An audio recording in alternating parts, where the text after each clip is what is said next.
Mina olen Eneli Rohtla, olen Digitehnoloogiate Instituudi kommunikatsioonispetsialist. Mina olen Kirke Kasari ja haridustehnoloogia magistriõppekava vilistlane. Lõpetasin aastal 2023. Nii, aga räägi palun, Kirke, mis on sinu 3 olulisemat õppetundi magistriõpingutest?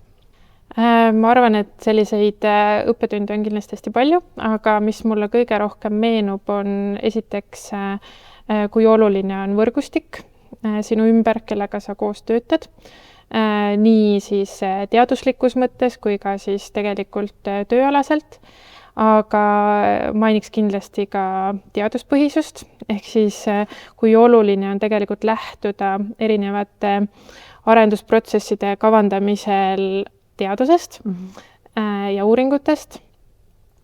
Ja tegelikult sellest tulenevalt ütlekski, kui olulised on erinevad sellised arendusprotsesse hästi kavandada, sest et meil oli selline moodul, kus me natuke rohkem võib-olla sellele rõhku panime ja siis sellest tulenevalt sain ma ka edaspidi nii-öelda disainida paremini enda arendust. Aga kui sa selle kõik nüüd prooviksid niimoodi ühe lausega kokku võtta, mis on need olulised peamised õppetunnid magistriõpingutest? See kui keeruline küsimus. Ühe lausega kokku võtta. Ma võib-olla ütlen lihtsalt märksõnad. Inimesed, teadus ja selline julgus. Mis sinus kõige enam kõhklusi tekitas enne sisseastumist? Eks on loomulik mingisuguseid kõhklusi omada. Kindlasti see, et kas ma saan hakkama, kas see on ikkagi õige valik. Samal ajal pean ütlema, et minu jaoks oli magistratuuri, eriti haridustehnoloogiasse õppima tulla hästi teadlik valik, kuna ma olin enne juba võtnud ka avatud ülikooli kaudu natukene aineid, et saada aimu, mis see endast kujutab. Et siis tegelikult liiga suuri kõhklusi ei olnud, kuna ma tundsin ka teatud õppejõudusid ja inimesed olid ja nende võimed olid mulle nagu tuttavad, et siis liialt palju ei muretsenud. Ehk siis selles mõttes on, ma arvan, et mulle tuli hästi kasuks see, et ma olin varem juba sellesse nii-öelda ülikooli ellu natuke rohkem sukeldunud. Ühesõnaga kõhklusteks oli see hirm, et kas saad hakkama, et kõige parem on siis ikkagi see vastukaaluks julgus. Jah, just. Kas sina läksid magistrisse edasi kohe pärast bakalaureust või oli sul midagi seal vahepeal ka? Mul jäi väga palju vahele, on aus vastus, et ma lõpetasin 2011, ma tahan öelda, baka. Ja siis tegelikult läksin esiteks natuke nagu noore inimesele kombeks ikka, natuke tahtsin ju maailma reisida, mis käis asja juurde ja siis tegelikult töötasin üsna pikalt erialal, mida ma siis tol korral õppisin. Ja siis otsustasin teha sellise karjääri osas üks kannapöörde ja siis just selle sama karjääripöörde jaoks ma otsustasin siis tulla õppima ka, mis toetaks seda. Kui hästi sinul õnnestus ühendada magistriõpingud ja siuke päriselu ja argielu?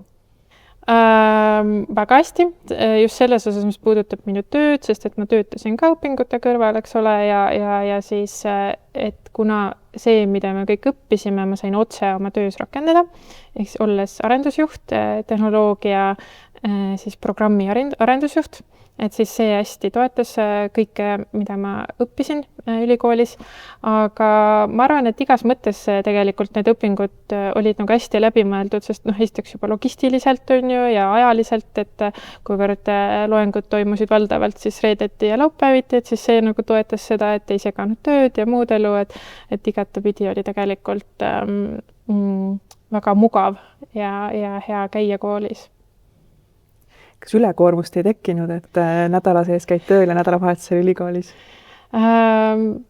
Huvitaval kombel, eks selliseid stressirohkemaid hetki ikka oli, see käis asja juurde, aga sest et kui sa tahad, aga ilmselt see motivatsioon oli üpris suur ikkagi, et neid õpinguid edukalt lõpetada ja siis igasugune õppimine vajab mingit teatud pingutust, nüüd ma arvan, et see pingutus oli nagu õigustas ennast ja oli vajalik, et jah, nüüd ma enam ei mäleta, et see oleks nagu liiga raske olnud. Võib-olla tolles ajas mõtlesin, aga praegu jah. Ja kuhu siis magistriõpingute järel sind elu edasi viis?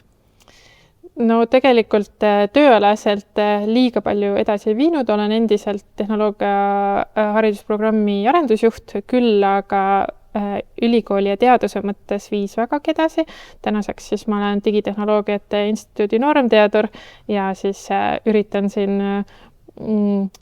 ise ka teadusesse panustada sellel määral, nii et jah, minu jaoks oli ta teadusmaailma mõttes igati hästi suur hüppelood.